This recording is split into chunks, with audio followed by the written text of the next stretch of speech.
Well, good morning, everybody. Welcome to my channel. Um, I thought we would talk a little bit more on tension, and I've got a few more tips for absolute beginners.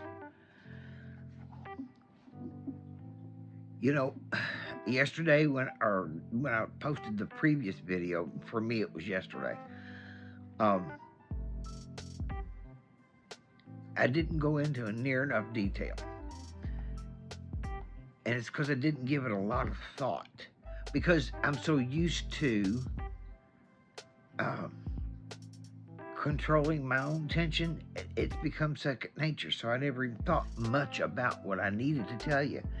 And then I watched a few other videos on other people talking about tension. I thought, yeah, you know what? I remember going through all that. So I've got my notes written down here. So if I don't look at the camera the whole time, it's because I'm reading my notes. Tip number one, something you're not going to want to hear: practice. Practice, practice, practice, practice, practice. I know it's not the answer you were hoping for, but there's no magic bullet. There's no magic formula that's going to get you over this hump of inconsistent tension. So, practice is your best friend. You practice every time you sit down to crochet. So, why not think about practicing your tension as just that: practice. They say perfect practice makes perfect. You've heard it said, practice makes perfect. Well, that's not true. You can practice something the wrong way and it'll never be perfect. But perfect practice makes perfect. Now, in this world, nothing's ever perfect, but we can get pretty close sometimes. So practice it correctly and it will get better. I promise you. Work on 4x4, 4-inch by 4-inch swatches.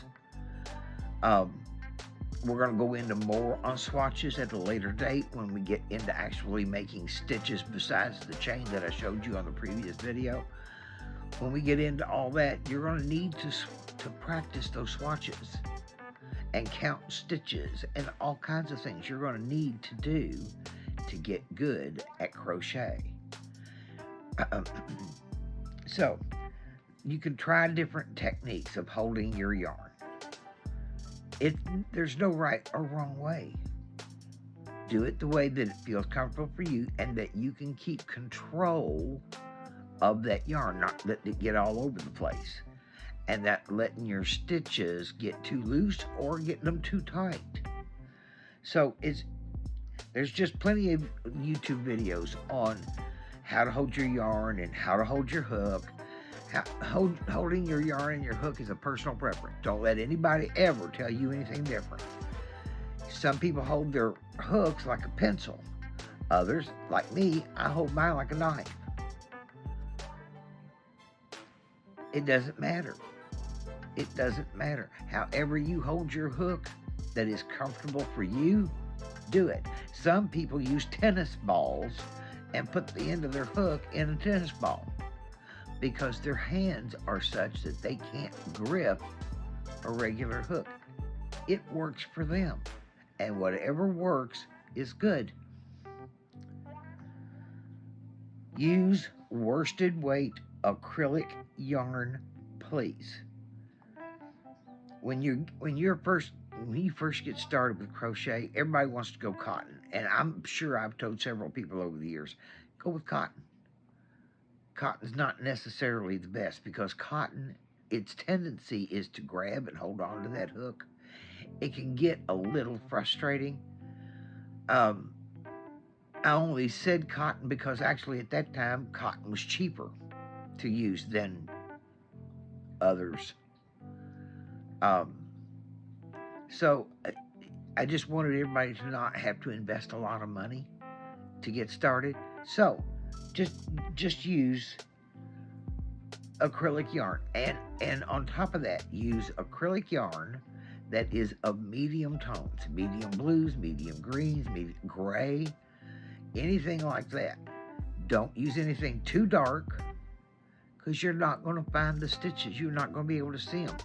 you'd have to have all the lights in the world on your black yarn, if you use black yarn, to see anything.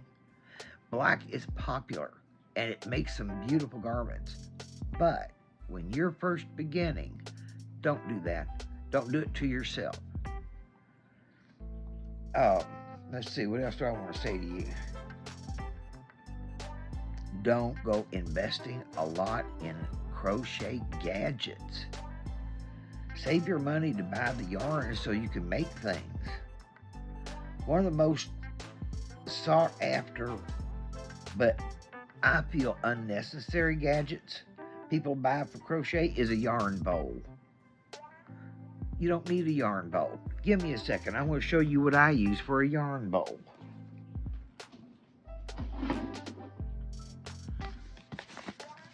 A coffee can. I took a paper punch, a single hole punch, and punched a hole in it.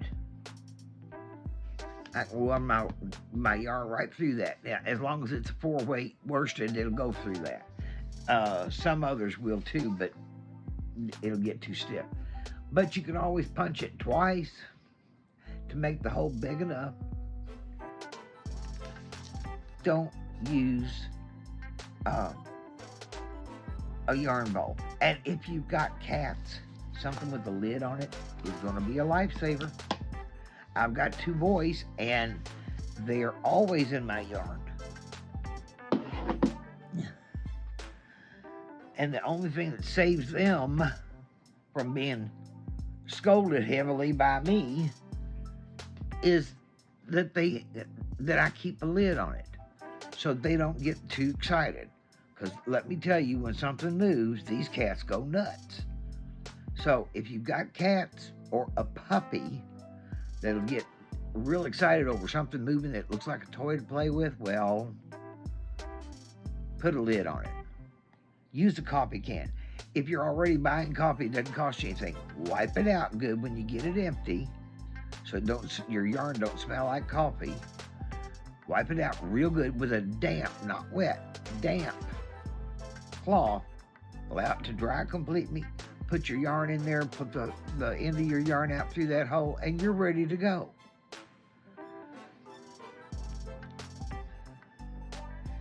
If your tension is too loose, you can drop your hook size down a 1/2 millimeter and do it a 1/2 millimeter at a time until you get to the tension that you're looking for.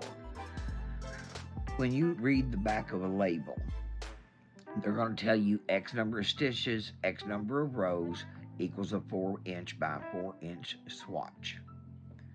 Well, that's the pattern makers and the yarn makers' way of telling you that this is the type of stitch that you're going to need to do, the size stitch you're going to need to do to get the yarn to look just right. They want their product to look just right in whatever you crochet.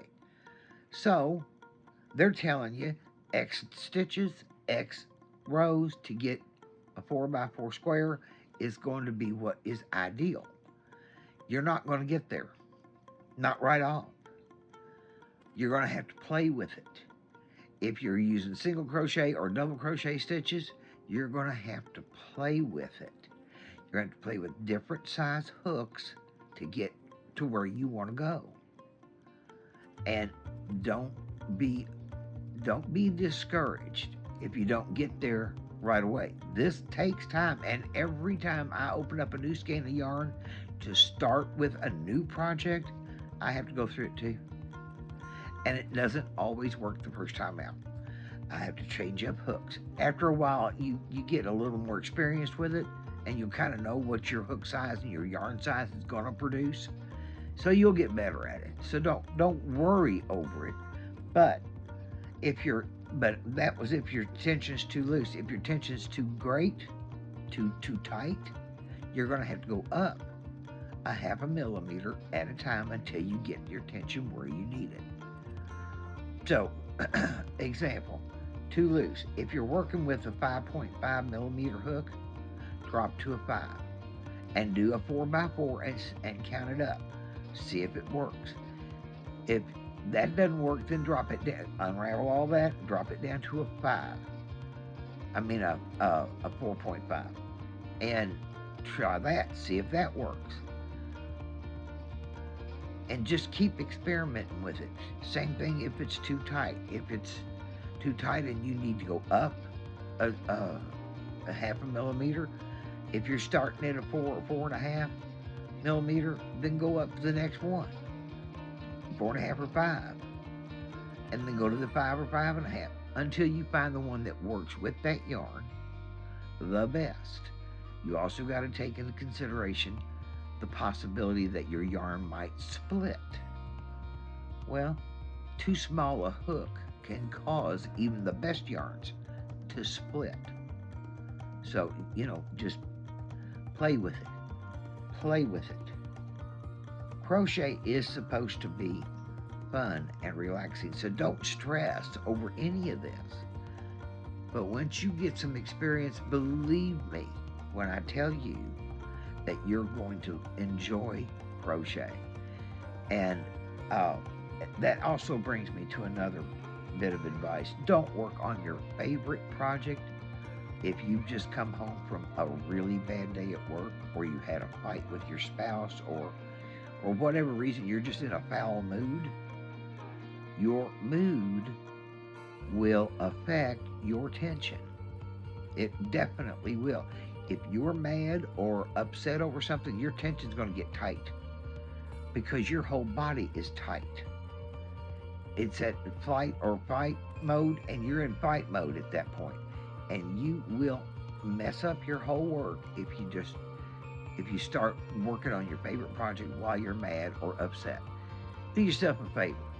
Just pull out an old ball of yarn, a hook, and start making swatches until you calm down and relax. Then get back to your favorite project. If your tension is still giving you fits after all that, go get a tension ring like this one. This is the best one I ever found. I don't use it much because it's uncomfortable. It's uncomfortable in the sense that it's out of my comfort zone. I wasn't raised with a tension ring. I was raised to wrap it around my finger, and just that was my tension guide. So it takes some getting used to. But once you get used to it, it'll glide. I've watched people use these with the videos. It just takes some practice. And I'm going to practice with this because I want to get used to it too. I don't want all that yarn wrapped around my hands anymore. My hands are getting too old and tired for all that. So I'm going to learn to use this tension ring. It just takes a little time getting used to. Now, Sigoni Macaroni has an excellent tutorial for making a tension regulator. I'll leave a link in my description box for Sigoni's site so that you can go over there and watch her make one of these tension regulators. They're not hard at all. Absolute beginners can do this. Lastly, the last thing I want to talk to you about is don't give up. It's too easy to get frustrated and throw it all down and walk away from it and not ever come back to it. You're going to be missing out on a world of joy if you do that. There are a very few stitches that I would call difficult stitches. There are a few difficult patterns, but you're not ready for those yet anyway. And by the time you are ready for them, you'll be ready to take it on. Don't get so frustrated that you throw it all down and walk away. This is a lot of fun. It's very relaxing. During COVID, it's what kept my sanity. It is. But once you get through all the tension issues, and I bet you can get through most of your tension issues within a day or two if you just concentrate, then you can move on to making some beautiful things.